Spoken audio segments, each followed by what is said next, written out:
ദിവസം കണ്ടൊരു ന്യൂസാണ്. ചൈനയിൽ വീണ്ടും ഒരു കൊറോണ വൈറസിന്റെ സാന്നിധ്യം കാണുന്നു. അത് മനുഷ്യരിലോട്ട് വീണ്ടും എഫക്റ്റ് ആകാൻ ചാൻസ് ഉണ്ട്. അങ്ങനെയൊക്കെയുള്ള ഒരു ഭയപ്പെടുത്തൽ നമ്മുടെ നാട്ടിലെ ഒരു മീഡിയന്റെ ഒരു ഇതാണ്. അപ്പോൾ ഇങ്ങനെയുള്ള ഭയപ്പെടുത്തൽ കണ്ടപ്പോൾ എൻ്റെ മനസ്സിൽ ഒരുപാട് ക്വസ്റ്റ്യൻസ് ഉണ്ടായി. അപ്പോൾ അത് നിങ്ങളുമായിട്ടൊന്ന് പങ്കുവെക്കാനാണ് ഞാൻ വന്നത്. അപ്പോൾ നിങ്ങൾ തന്നെ അത് ആലോചിച്ചിട്ട് എന്താണെന്ന് ചിന്തിച്ച് നോക്കൂ.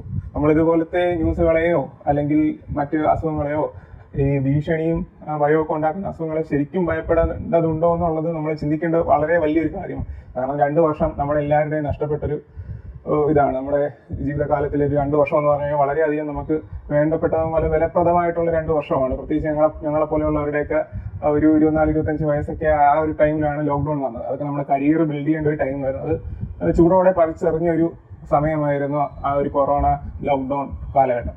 അപ്പോൾ ഇങ്ങനെയുള്ള ഒരു ഇത് ഉണ്ടായെങ്കിലും നമ്മൾ ചിന്തിക്കേണ്ടത് എന്താണെന്ന് വെച്ച് കഴിഞ്ഞാൽ എത്ര പേര് മരിച്ചു എന്നുള്ളതാണ്. കാരണം 2 വർഷത്തോളം കൂട്ടിയിട്ട് എല്ലാ ആൾക്കാരെ കൊണ്ട് വാക്സിൻ എന്തെല്ലാം പ്രവർത്തനമായിരുന്നു നമുക്ക് ഇന്നും തിരിച്ചറിയാൻ വളരെയധികം ബുദ്ധിമുട്ടാണ്. അതൊരു സ്വപ്നമായിരുന്നു എന്ന് പോലും എനിക്ക് പലപ്പോഴും തോന്നാറുണ്ട്.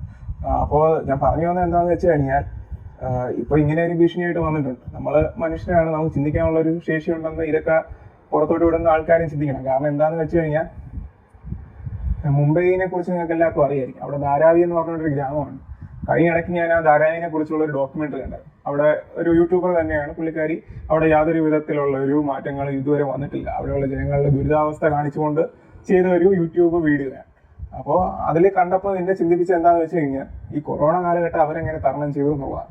കാരണം എന്ന് വെച്ച് കഴിഞ്ഞാൽ ഈ കൊറോണ കാലഘട്ടത്ത് തൊട്ടുകൂടാ, നേരിട്ട് കണ്ടുകൂടാ, ഒരു ടോയ്ലറ്റ് യൂസ് ചെയ്തുകൂടാ, പല കാര്യങ്ങളാണ്. ടോയ്ലറ്റ് ഒക്കെ യൂസ് ചെയ്യുമ്പോൾ നമുക്ക് പല വൈറസും കാര്യങ്ങളൊക്കെ വരാൻ ചാൻസ് ഉണ്ട്. പക്ഷെ അവിടെ താമസിക്കുന്ന ആയിരക്കണക്കിന് ആൾക്കാർ അവർക്ക് ഒരു ദിവസം ടോയ്ലറ്റിൽ പോകണമെങ്കിൽ 50 രൂപയോളം വേണമെന്നാണ് അവർ പറയുന്നത്. എന്ത് അവസ്ഥയാണെന്ന് ആലോചിച്ചു. നമുക്ക് നാട്ടിൽ ഒരു കുപ്പി വെള്ളത്തിന് 20 രൂപയുള്ളൂ. അവർക്ക് ഒരു നേരം ടോയ്ലറ്റിന് മനുഷ്യന്റെ ഒരു ആവശ്യക സംഭവമാണ് ടോയ്ലറ്റിൽ പോകുക എന്ന് പറയുന്നത്.